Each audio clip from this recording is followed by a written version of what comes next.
Proclamação do Evangelho de Jesus Cristo, segundo Mateus.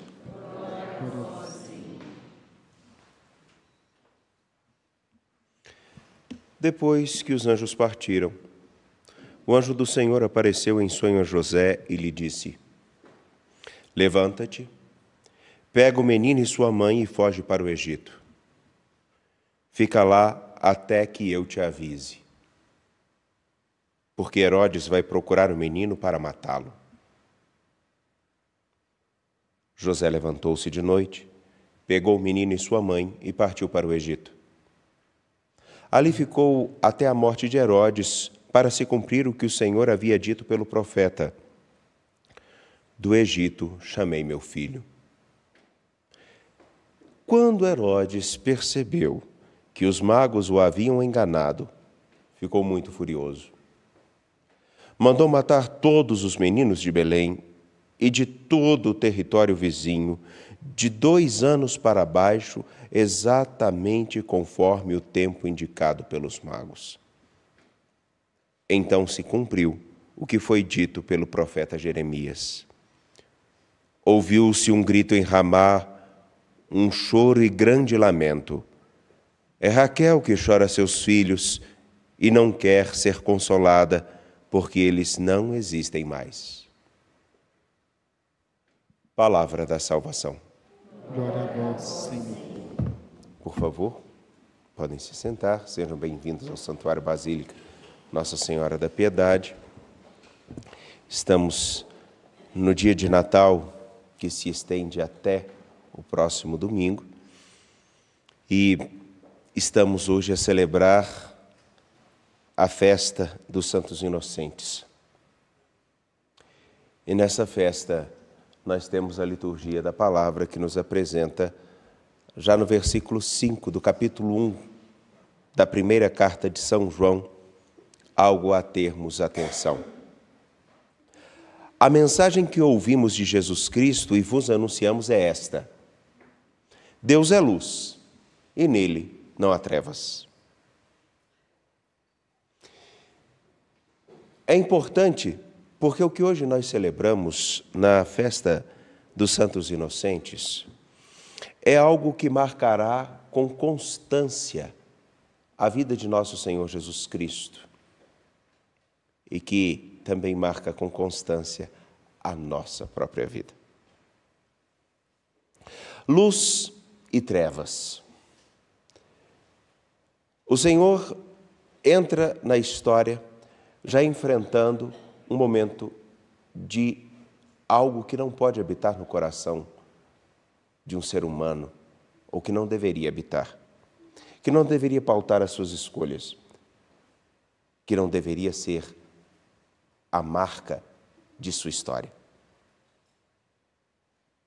Nosso Senhor Jesus Cristo, ao entrar na história, já se encontra com as trevas. E que não é a ausência de luz enquanto luz do sol, ou mesmo de uma lamparina, mas é aquela luz que faz com que nós enxerguemos as pessoas, a vida, a história, com um pouquinho mais de responsabilidade. É aquela luz que significa clareza de entendimento da dignidade do outro, da dignidade da vida. É algo que extrapola simplesmente nós termos um parecer ou uma fala marcada por uma aparente moralidade que justifica, inclusive, fazermos o mal a alguém. A escuridão que nosso Senhor encontra é aquela que faz com que, a partir da prepotência, a partir de um coração profundamente marcado por um autoritarismo negligente, como o de Herodes, como aquele viciado e dependente de ocupar um lugar de status e se achar detentor de todo o poder, inclusive para com a vida humana, faz com que outros tantos sejam mortos. É aquele que faz com que o vermelho púrpura de vestes corresponda ao sangue derramado daqueles que não podem nem mesmo dizer o próprio nome. É a expressão mais horrível do que nós podemos ser. A escuridão que tem como prepotência achar-se Deus.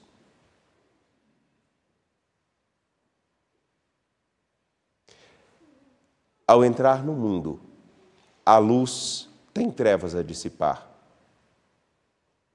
Mas essas trevas só podem ser dissipadas a partir de uma compreensão simples. Simples, prática, porém eficaz. Qual é? Ao encontrar-se com Jesus Cristo, assumir, seguir com Ele um itinerário que seja bem diferente daquele que nós vemos predominar em todos os espaços, todos. Dentro de nossas casas, porque sempre alguém tem que se achar com o direito de ter mais razão do que outro. O mais estranho, a meu ver, é que todos, em todos os lugares, em todas as casas, em todas as relações, existem aqueles que querem sempre ser os detentores da verdade e os dominadores, menos os cooperadores.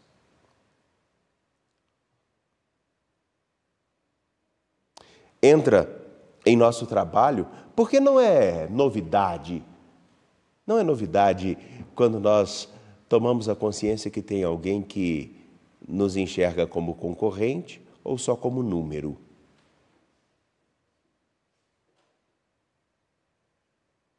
Também não está muito diferente nas nossas escolas, porque, afinal de contas, nós temos uma concorrência acirrada que começa com os meninos desde pequenos, na luta por um brinquedo, e lutam, brigam.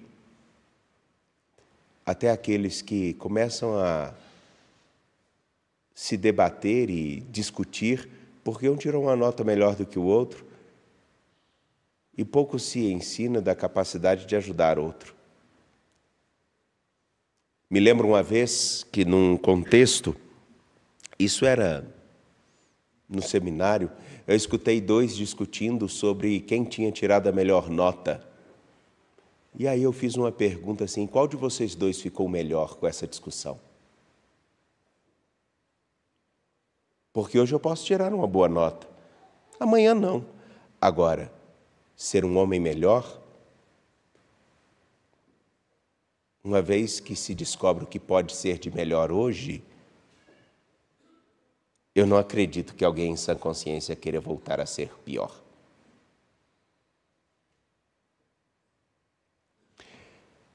Vemos isso em nossas comunidades porque existem aqueles que detentores de uma aparente verdade ou de coisas, daqueles que brigam pela peruca de Nossa Senhora até aqueles que brigam por causa de uma vela no altar, pouco têm de empatia com os que se sentam nos bancos.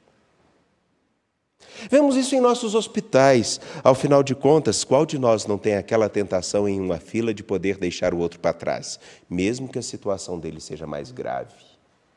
Me lembro uma vez que vi uma moça, até bem vestida, aparentemente educada, porque a educação dela não estava expressa no seu comportamento como estava nas suas roupas, que criou uma confusão dentro de um hospital porque uma senhora que estava tendo um infarto foi passada na frente de sua mãe que tinha quebrado a perna.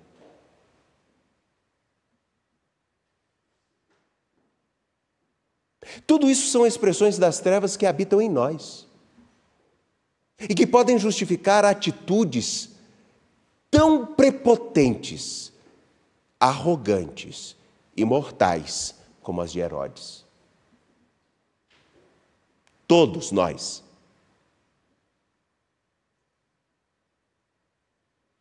Os santos inocentes não são somente aquelas crianças, mas todos aqueles que sofrem inocentemente com a nossa brutalidade, com a nossa prepotência, a nossa arrogância, egocentrismo, subjetivismo, hedonismo e por aí um monte de ismos que a gente pode colocar.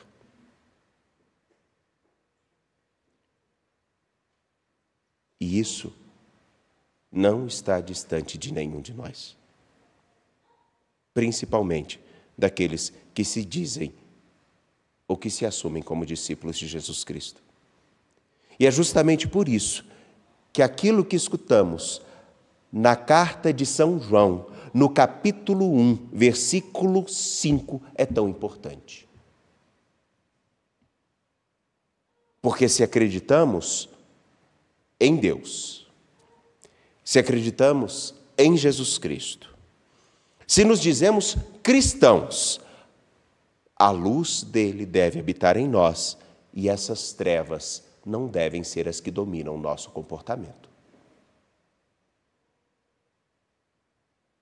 Mas aí então, imediatamente, nós vamos nos lembrar daquele jargão que é um condensador de mediocridade, que faz com que nos nivelemos por baixo.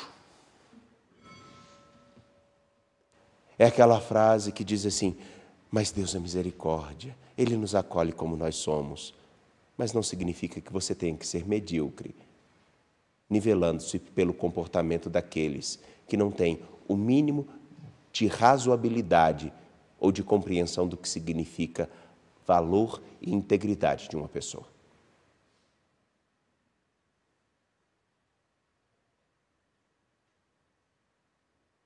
De tal maneira que esse de tal está me enchendo a paciência. Toda hora eu lembro desse tal de tal. Que coisa mais chata.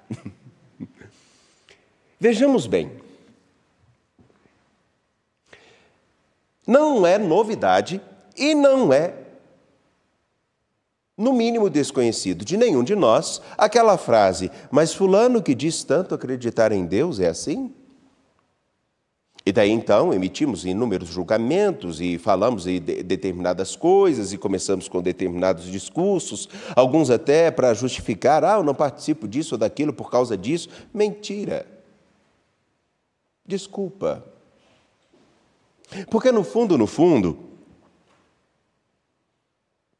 a essência da fé cristã é reconhecer que Deus entra na história e nos salva do nosso maior inimigo, a morte. E também do segundo, nós mesmos. Por quê? Porque nós somos tendentes a sermos tão egocêntricos que daí então tudo passa a ser a medida de nós mesmos. E como aquilo que nos incomoda e como não achamos que podemos ser incomodados ou termos o mínimo de transtorno, qualquer coisa para conseguir a nossa satisfação se torna justa. E isso está imperioso no tempo presente. Para daí, então, termos a compreensão de que o Senhor nos livra da morte e de sermos também promotores dela. Como seremos menos promotores dela? Todas as vezes em que nós tomarmos a consciência de que Ele é a luz, Ele ressuscitou, nos deu a vida, abriu um novo caminho para nós. Então, se queremos realmente viver segundo o que Ele nos ensinou, as trevas que acabo de citar nos momentos anteriores devem ser muito bem visitadas pela consciência. O Senhor, que é a luz, não pode alcançar a ninguém através de mim se eu der espaço para essa escuridão. Então, o testemunho de nosso Senhor Jesus Cristo, falar que se crer nele, é muito mais do que simplesmente colocar um crucifixo no peito, colocar um paramento bonito ou qualquer outra coisa, sentar no banco da igreja, parte por essas coisas, parte nessas coisas também, mas se dá na hora em que a gente não é visto, na hora em que nós não somos conhecidos, na hora em que alguém nem sabe de onde viemos, e ela tem a capacidade de ver em nós o mínimo de compaixão, de respeito, de atenção, de compromisso e de tudo aquilo que a gente quer que os outros nos ofereçam, sendo oferecidos por nós. Porque Herodes, que mata os inocentes, ele não está distante de nós, ele dorme dentro de nós. Não deixemos que ele ocupe o lugar daquele que é realmente a vida. Herodes não pode crescer em nós. Cristo sim. Mas ele tem encontrado esse espaço em nós.